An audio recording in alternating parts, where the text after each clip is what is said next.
at PPC, with that sort of context in our minds, we started a debate when I started there in January last year, saying, what can we begin to do about this stuff? So went out and I spent a long time just sitting around with workers chatting. You sit with 10 workers and you'll have a conversation and ask them what they think, and you'll get a genuine assessment of whether people are bullshitting you. Is there anybody in the world that doesn't want a better salary? No, everybody wants more money. But is there a real story?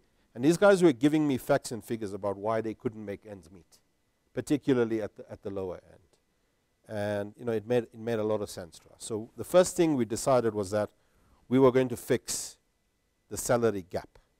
So in January last year, we were guilty, as Maria suggests, of having an income ratio of 1:120. So my salary was 120 times higher than the lowest paid person in PPC. And what we did immediately in the first year, which was last year, was that I cut my salary by $1 million. We froze increases for the top 60 executives. We took all of that money and invested it in the bottom 1,000 people. So the rough translation in rands, you take the million rands, you give somebody 800 rands a month more. For the year, it's 10,000. So my million rand benefited 100 families. Okay?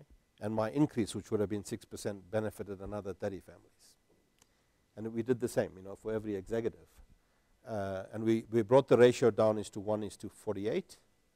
And this year, which is only going to happen in October, but we've done the deal, as in, we've agreed what we're going to be doing. We are giving a 0 increase to the CEO, a less than inflation increase to the executives, and again, investing that money at the bottom. Brings us to a ratio of 1:40 by October this year.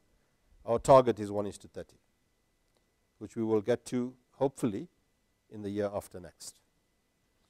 And that's without increasing the salary bill. There's obviously some additional cost to the business because of what you contribute as a percentage of pension funds and all of that stuff. So there is some leakage for the shareholders, but it's not huge. So we're basically making an adjustment within the existing payroll to make quite a dramatic difference. So each of the points I'm going to make, I'm going to tell you about a book, because what I've found quite useful in my own life is you come up with ideas, you go and see who else has been thinking about this stuff, and generally they've spent a lot more time thinking about it than you have, and then you just steal all their ideas.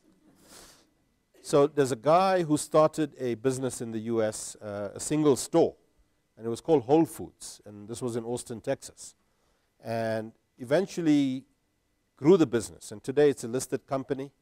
It has 10,000 employees, one of the most progressive companies listed on the New York Stock Exchange, has outperformed their peers by a double-digit number. If you look at year-on-year earnings since they've been listed, they have outperformed their peers significantly. And Whole Foods is a business where they decided that income inequality was something that they will try and fight against from day one. So he was a bit of a hippie when he started the business, but now he's a serious business guy. And they've managed to maintain a ratio of 1:19. 1:19 even till today. So it's a very, very successful company. You can go and check it out, Google it, as they say these days, and you'll see that Whole Foods has done an amazing job as a listed entity and has made its shareholders seriously wealthy. But what he does, in addition to the salary thing, is he also allocates share options in the inverse proportion. So in South Africa, you basically give the CEO and CFO a big fat, share option scheme, and at the bottom you give a couple of shares. And he basically decided that the bottom half of the organization will have a bigger percentage of the share allocation. So the guys at the top still get a little bit more, but not a hell of a lot more, because the distribution in the bottom half is 50%, is maybe 70% of the total allocation, 30% at the top. So between those two things, he's created an organization. They also have a hiring policy where you have to be passionate about organic food. And if any of you has ever shopped in Whole Foods, I shopped in Whole Foods before I knew this, and I kept going back there. I loved the shopping experience because people are so passionate about what they're doing. It's amazing. And so that's a book called Conscious Capitalism. Have a look at it if you have the time. And it's a very convincing story about why this is the right thing to do. Not just in South Africa where we have such a huge income inequality problem, but pretty much anywhere. So that's the first thing we decided to do in PPC. The second thing we looked at was that I met in my first round of little meetings with the workers, I met probably about 6 or 8 people, and all of them could say, I've been working at PPC for 34 years, 35 years, 41 years, long periods of time, but I still live in a shack. Which is true for many employed people who don't earn enough money, earn too much to qualify for an RDP house, earn too little to qualify for a mortgage. So they're almost stuck in that no man's land, and it's very difficult. And so we decided that there's 300 people in PPC in that situation. We have a total workforce, it's not that significant, it's about 3,000 people. So 10% of our workers don't have a decent house. And so we said, listen, we're going to put together a plan. We'll contribute 50,000 rands as a once-off capital grant, and you must come up with the rest, and we'll help you to come up with the rest.